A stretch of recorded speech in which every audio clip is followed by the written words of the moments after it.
ராசாமணியே, ஏதாச்சும் தகவல் கிடைச்சிச்சா? நம்ம பேரன் பாவம் பண்ணவே போல இருக்கு. அம்புட்டு சீக்கிரம் கல்யாணமே ஆகாது போல இருக்கு. என்னடி பண்ண சொல்ற? நானும் பார்க்காத புரோக்கர்ல நேத்து இதான் ஒரு புரோக்கர் மாட்ட பார்த்துட்டு சொல்லிட்டு வந்திருக்கிறேன். ஏதாச்சும் நல்ல நியூஸா சொல்லுதா என்னன்னு பார்ப்போம். ஓஹோ, இதுதான் பெருசு வீடா? என்ன தூக்கம் தூங்குறான். பால் கறக்கிற தொழில் போல இருக்கு. அதான் ஒரே கேனா அடுக்கி வச்சிருக்கிறாங்க. பாரு, கிழவனு கிழவியும் தான் பருத்தியிலேருந்து எடுத்த பஞ்சு மாதிரி வெள்ளையா இருக்குங்கன்னு பார்த்தா அவங்க வீட்டு பசுமாடு கூட நல்லா வெள்ளையா இருக்கு. கிழவி இடுப்பு கோணலா இருந்தாலும் வேலை நல்லா செய்யும் போல இருக்கு. என்ன தாத்தா, இதுதான் உன்னோட ஊடா? ஆமா, இங்க தூங்குறது யாரு? உன் பிள்ளையா? தூங்கிட்டு இருக்காரே, இவரோட பையனுக்கு தான் பொண்ணு தெரியா தாத்தா? சரி சரி, அதாவது உன்னோட பேரன் தூங்குறது. அம்மா, உனக்கு ஒரே பையன் தானா? வேற எதுவும் பிள்ளைங்க இருக்குதா? இந்தாம்மா போது நிப்பாட்டு. இங்க தூங்குறவன் தான் என்னோட பேரன். இவனுக்கு தான் பொண்ணு பார்த்துக்கிட்டு இருக்கேன். என்ன, இவரு உன்னோட பேரனா? இவருக்கு கல்யாணம் பண்ணதான் பொண்ணு பார்த்துக்கிட்டு இருக்கியா? என்ன தாத்தா கதை விடுற? இங்க பாருமா, நீ வேற வைத்தறிச்சல கலப்பாதாம்மா. நாங்களே பொண்ணு கிடைக்காம படாத கஷ்டப்படுறோம். புள்ள தூங்கிக்கிட்டு இருக்கான். நீ பாட்டுக்கு அவன் காதுல விழுவுற மாதிரி எதையாச்சும் சொல்லி விட்டு போயிடாதம்மா. தூங்க வேண்டியதான், வருஷம் பூரா தூங்க வேண்டியதான். இம்புட்டு வயசாகி போயிடுச்சு, இதுக்கு மேற்பட்டு யார் பொண்ணு தருவாங்கிறேன். இந்தாம்மா பொண்ணு, என் பேரனுக்கு என்ன குறைச்சாங்கிறேன்.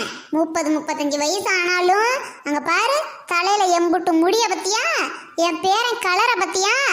அப்படி நின்னான்னு வச்சுக்க, அப்படி சும்மா ராஜா மாதிரி இருப்பான். அவனுக்கு பொண்ணு நேரம் சரியில்லை, அதனாலதான் பொண்ணு அமையாம இருக்கு. வேற ஒரு குறையும் கிடையாது. என் புள்ள சொக்க தங்கம், ஒரு கெட்ட பழக்கம் கிடையாது. என் புள்ள மாதிரி ஊர்ல ஒருத்தனை காட்டு பார்ப்பான். ஓஹோ, அப்படியம்மா? சரி சரி, நான் போய் தேடிட்டு வரேன். போயிட்டு வரட்டுமா? பாண்டி, நேராஜி எழுந்திரி கண்ணு. முத்துப்பாண்டி ஐயா, எழுந்திரி சாமி. ரொம்ப நேரம் தூங்கிட்டோன்னு. என்ன கிளவி, கேனெல்லாம் கழுவி வச்சிருக்கிறியா என்ன? கழுவி தான் சாமி வச்சிருக்கேன். ராவும் பகலும் இன்னும் எத்தனை நாளைக்கு தான் ஓ மூஞ்சிலே முழிக்க போறேன்னா தெரியல கிளவி. கிளவி, நாக்கு குருசியா ஏதாச்சும் ஆக்கி வச்சிருக்கியா? இல்லை எப்பயும் போல உப்பு சப்பு இல்லாமல் ஆக்கி வச்சிருக்கியா? ஐயா சாமி, நான் என்னையா பண்ணுவேன்? வயசான காலத்தில் கண்ணும் தெரியல, ஒரு மண்ணும் தெரியல, ஏதோ ஆக்கி வச்சிருக்கேன்யா. அந்த காலத்துலலாம் என் சாப்பாட்டுக்காகவே 4 தெரு தாண்டி வந்து சாப்பிடுவோம். ஓ சித்தப்பன் பெரியப்பன்லாம். காலம் அப்படி இருக்கு. என்னையா பண்ண சொல்கிற? ஏஞ்சி வாயா, சாப்பிட்டுட்டு நேரத்தில் பொழப்பா பாருயா. ஐயா கிளவி, நிறுத்து. பாளைய பஞ்சாங்கத்தை ஆரம்பிச்சிட்டியா? போய் சோத்த எடுத்துட்டு வா. நான் சாப்பிட்டுட்டு கிளம்புறேன் பொழப்புக்கு. சரிடா கத்தாதடா. கத்தாம போய் பொழப்ப பாரு, போடா. கேனை கழுவி கொண்டி அங்க பாரு, மாட்டு மூத்திரத்துல கொண்டு வச்சிருக்கிறான். பால் கறந்துருப்பானா, அது மூத்திர நாக்கு அடிக்குதுன்னு சொல்லாது. யோ, பொண்டாட்டி சீக்கிரம் நீனே கொண்டு புடியானா கேட்க மாட்டேங்கிற வேற. இல்லே பேராண்டி, நான் இல்லைன்னு வச்சுக்க, உனக்கும் உன் தாத்தனுக்கும் சூத்து கழுவ ஆளு கிடையாது பார்த்துக்கோங்க. கிளவி, எங்களுக்கு கை இல்லையா அண்ணா? நாங்கன்னா கழுவிக்க மாட்டோமே. அதிக பிரசங்கத்தனமா பேசிக்கிட்டு மீன் கொஞ்சம் மாதிரி பொடிசா கிடக்கிறப்ப கிங்கினி மங்கனின்னு குஞ்சாமணி ஆட்டிட்டு கிடந்த பையெல்லாம் இன்னைக்கு வியாக்கான பேசுறான். பேசட்டும்.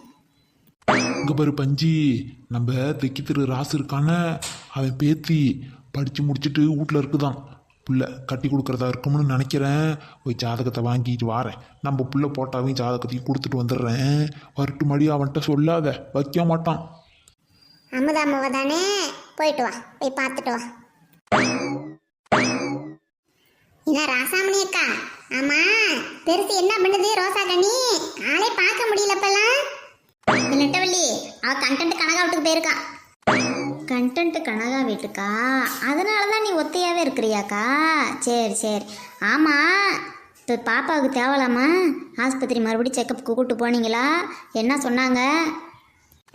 அதெல்லாம் ஒன்றும் இல்லையாண்டி, இப்போதைக்கு பயம் தேவையில்லை. நீங்கள் திடீர்னு தலைவலி அதிகமானால் மட்டும் அழைச்சி வந்து காட்டுங்க.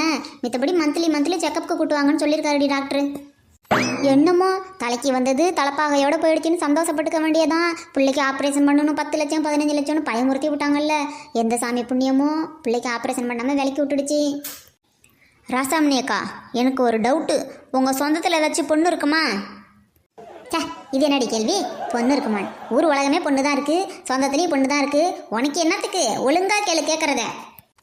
அக்கா, ஒரு பையன் வயசு அதிகமாக தான் இருக்கு. பையன்லாம் பார்க்க நல்லா ஜம்முன்னு தாக்கா இருக்கான். சொந்தத்தில் ஏதாவது பொண்ணு இருந்தால் சொல்லுக்கா, கமிஷன் நிறையா வரும். கிழமை சொத்து பற்றி ஏகப்பட்டு வச்சுருக்கிறான். விவசாய குடும்பம் தான் போல இருக்குது. நிலப்பழம்லாம் ஏக்கர் கணக்கில் வச்சுருக்காரு போல இருக்குது. எல்லாம் நல்லா வசூல் பண்ணலாம்க்கா புரோக்கர் கமிஷன் காசை. அப்படியே ஒரு குடும்பத்துக்கு விலைக்கேற்றி வச்சதா இருக்கட்டுமே. ஏதாவது பொண்ணு இருந்தால் சொல்லு. இப்போல்லாம் எங்கடி பொண்ணு இருக்கான்னு கேட்டாலே வச்சுக்கிட்டே இல்லைங்கிறாங்க. பிள்ளைங்களாம் படிச்சிருது, வேலைக்கு போகுது, சம்பாதிக்குது. அதுங்க வருமானத்தை கொண்டு குடும்பத்தையும் பார்த்துக்கிறாங்கடி. அவளை சீக்கிரம் கட்டி கொடுக்கறது இல்லை ரேவதி. இந்த புத்திமதி புண்ணாக்கெல்லாம் நான் உன்னை கேட்கலக்கா. பொண்ணு இருக்கா இல்லையா? இருந்ததுன்னா மட்டும் நீ சொல்லு. சொல்கிறேன். அதுக்கு என்ன இருந்தால் ஒன்றுகிட்ட சொல்லாமல் யாருக்கிட்ட சொல்ல போகிறேன்? அப்பா பாப்பா, புழுவா துடிக்கிற, காத்தாடியா பறக்கிற, தரையில போட்ட மீனாட்ட துள்ளுற, இம்புட்டியும் பண்ணி அந்த ஒத்த பிள்ளைக்கு காசு நிறைய சேர்த்து வச்சு எங்கேயாச்சும் வெளிநாடு அனுப்பிவிட. நல்லா லட்சமாக சம்பாதிப்பான்ல. போடி நட்டவள்ளி, ஒத்த பிள்ளைய வச்சிருக்கிறேன், இதை கொண்டு போய் வெளிநாட்டில் விட சொல்கிற. என்ன ரவதி, உனக்கு 2 பசங்க தானே? மூத்த பிள்ளை கொஞ்சம் குடிகாரனா இருக்கான், அப்படி இப்படி இருக்கான்னு சொன்னேன். 2வது பிள்ளை வெளிநாட்டுக்கு அனுப்பு, திறமையான பையன்ல, அவன் பொழைச்சிக்குவான். எப்போ பார்த்தாலும் ஒத்த பிள்ளைன்னுக்கிட்டு. ஏன் மூத்த பிள்ளை நீ பெக்கலையா? அவனை நினச்சாலே எனக்கு கோவம் தாண்டி வருது. அதனால அவனை நான் எங்கேருந்து என் வயலில் நான் பிள்ளைன்னு சொல்கிறது? ஒரு நல்ல பேராச்சும் எடுக்கிறானா? இங்கே பாரு, பணம் காசை நிறைய சேர்த்து வை, வெளிநாட்டுக்கு அனுப்பி விடு, நிறைய சம்பாதிப்பான், நல்ல வீடு கட்டு, அதுக்கப்புறம் பொண்ணை பார்த்து கல்யாணம் பண்ணி வை. இந்த பாரு, நீனே புரோக்கர் வேலை பார்க்கறதுனால பொண்ணு கொடுக்கறது எம்பிட்டு கஷ்டம்னு உனக்கு தெரியும். என்னம்மா ரேவதி, பக்குவமாக நடந்துக்க. நெட்டவழி பேச்சை கேளு ரேவதி. பாத்தியா, சந்தடி சாக்கல நெட்டவழி பேச்சை கேளு. ஏண்டி, ஒரு 4 நல்ல வார்த்தை சொல்லிவிட்டீன்னா உடனே உனக்கு தலையில் கிரிகடம் ஏறிக்க முடியும். உனக்கு என்னங்கிறேன் ராசாமணி அக்கா, 3 பொம்பளை பிள்ளைய பெற்று வச்சிருக்கிற, ஒரு கவலையுமே இல்லை. சும்மா காலு மேலே காலை போட்டுக்கிட்டு ஜாமுன்னு உட்காந்துருக்கலாம். கோடீஸ்வரம் விட்டு மாப்பிள்ளை கூட வீடு தேடி வரும். நீ தான் செலக்ட் பண்ணணும்.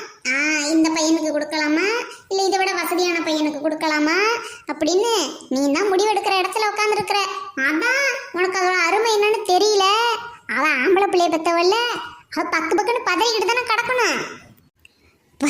பாத்தியாடி, அந்த காலத்தில் ஆம்பளை பிள்ளைய பெற்றவங்க திமுறாக இருப்பாங்க, பொண்ணை பெற்றதுங்க தான் பணிஞ்சு நடந்துக்கும்.